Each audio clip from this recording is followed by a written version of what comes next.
I joined the Army. I went to all the recruiters, and the Army had the best thing going. Which was cash. $24,000. You know where that money's at today? No idea. Yeah, me neither. Yeah. Did Budweiser get any of that money? No. No? I don't. I'm not a beer fan. Not a boozer. No. Whoa. Okay. Whoa. I'm not. No. Let's not go that far. I'm a whiskey fan. Oh, okay. No. I mean, I saw a way to pay my bills back. I saw a way to travel and do some more fun stuff. I went there to be an electrician, and they showed me an airborne video. I was like, I want that. Oh yeah, the old what's that called? Bait and switch. Yeah. Yeah. Oh yeah. What I really want to do is I want to get a good thing, where I can carry on in the civilian life and have a good trade craft that I can bring back to the civilian world. They're like, watch this video. You're like, yes. Yes, that's me. That's all. So I showed you an is it like airborne recruiting video?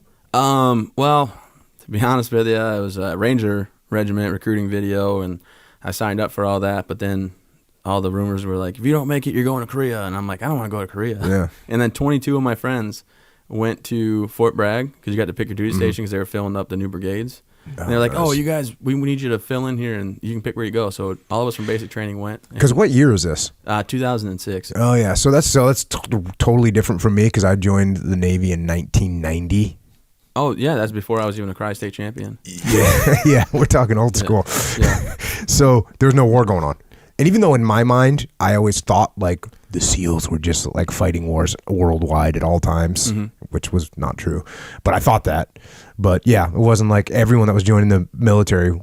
It's not like when you guys joined, your generation of people joined, you knew you were going to war. Oh, absolutely. 100%. I the biggest regret I actually do have, and not to kiss up to what you've done, but is not try to go to the Rangers or go Special Forces or to the sea. Like, I didn't even try it. I wish I would have. Well, you would have. Did you start thinking about that further in your career? Absolutely. Yeah. I was going to come back, and I was either going to go recruiter and get my last year and a half of college, because I went to college when I could. I took college out on reenlistments, and I was going to try to go recruiter to go ahead and get my degree and then go to the Special Operations world. Because if you don't do it that way, if you become an officer later, you got to go back through the queue and everything. Okay. But it was either going to be go right to Special Operations and try that out, or go become an officer and then go. But yeah, just I don't know. I have no excuse except for it's a weird thing. It's a weird thing, and I don't really like anybody. Like if you compare you as an athlete in high school and me as an athlete in high school, it's not even comparable. You were like 10 times the athlete I was. For some reason, I was stupid enough to think like I can make it through that training. And you weren't smart enough to go like, I can make that through that training, because you would have. And the saddest thing is with the whole the Ranger contract I had, and all these guys were going, and I got to talk to my buddies that going to Fort Bragg. I ran into a bunch of them. They're like, oh yeah, we made it. I was like, oh my gosh, I could have. This is ridiculous. It's an interesting. It's actually humility. It's you being like, hey man, I don't know. I played, football and baseball and ran track, or was that it? Is that right? Well, basketball. Football, baseball, and basketball. I'm a great athlete, but I might not make it through. That's actually a form of humility, I think it is. I was just, I don't know what my head was at. I looking back now, I'm embarrassed about it a little bit, and I wish I would have went and tried it out. I mean, I live a really good life. I have a wonderful wife and everything. Not to jump ahead, 2 beautiful children. So life's good. Yeah. As bad as the situation I found myself in April of 2012, but looking back, I wish I would have tried something. Yeah. Yeah. I mean, but the 82nd Airborne which is where you ended up, is a freaking awesome unit. Oh, yeah. I mean, you drink the Kool-Aid, and everybody's like all about standards. How'd you like, and this is something because a lot of people that listen to the podcast, they join the military, believe it or not.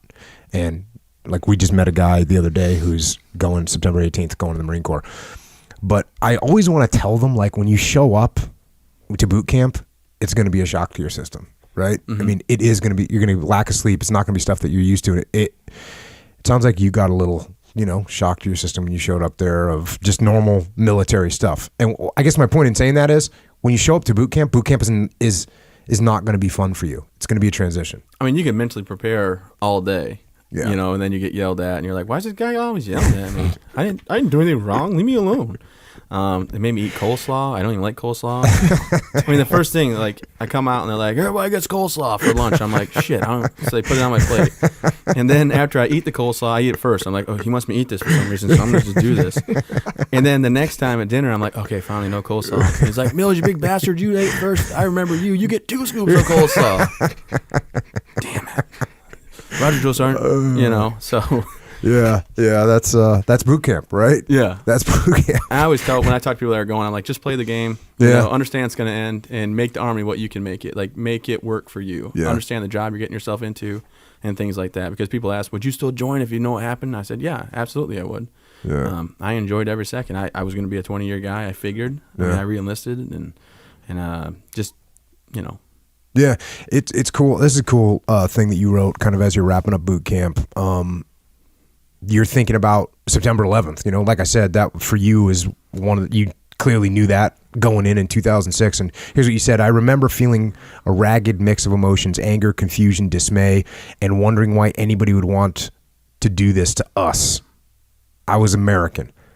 I understood we'd been attacked and that our country was now at war, and that when there's a war, somebody needs to have the courage and intestinal wherewithal to do the actual defending, fighting, and unavoidable killing that accompany military actions.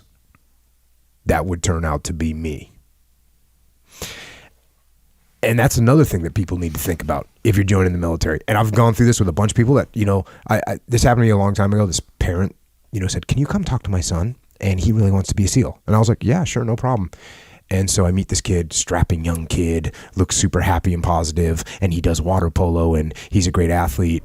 And he's like, yeah, I really want to join the SEAL teams. What advice do you have for me? I'm like, are you ready to kill people, and are you ready to die? And it was like the whole room got, well, just them two, but they're looking at me like I'm crazy. But my point was, like, that's what the military is. You kill people and you risk your life. That's what the military is.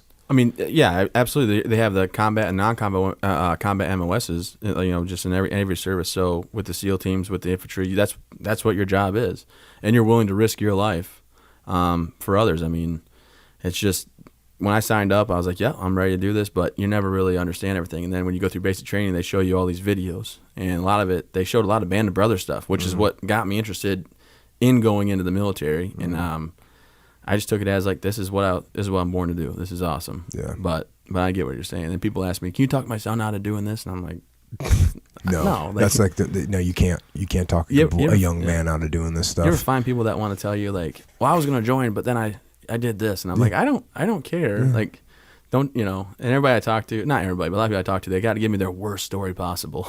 Of like, oh, I got a brother's friend that lost 2 legs, in a bear trap. And I'm like, okay, so I know what you're going through. Yeah. Okay. That works for me, I guess. Dude, I watch out for them bear traps. I know. They sneak up on you. Yeah, my brother's friend was crazy. I met him one time, but I know exactly what you're doing. I'm like, okay. Dude, this cracked me up. You're at airborne school. You're doing your first jumps. You do 5 jumps at airborne school. Back to the book, most were without incident, except my 3rd jump, which was supposed to be a daytime combat jump with full gear. On the way down, I dropped my rucksack too slowly. You're supposed to release it when you come to the tree line, but when I released the pack, it stayed just ahead of me, and I landed on top of the metal frame. Ouch, I yelled in pain. The jump master was already on the ground and yelled back at me, "Did you break something, Private Mills?" I said no. He glared at me and added, "Then shut up." I shut up. Airborne school is really funny, and so this is what happened to me at airborne school. I was I'm not like I'm a person that falls fast through the air when parachuting. I don't know why. I'm just one of those people. You don't float. No, I don't float.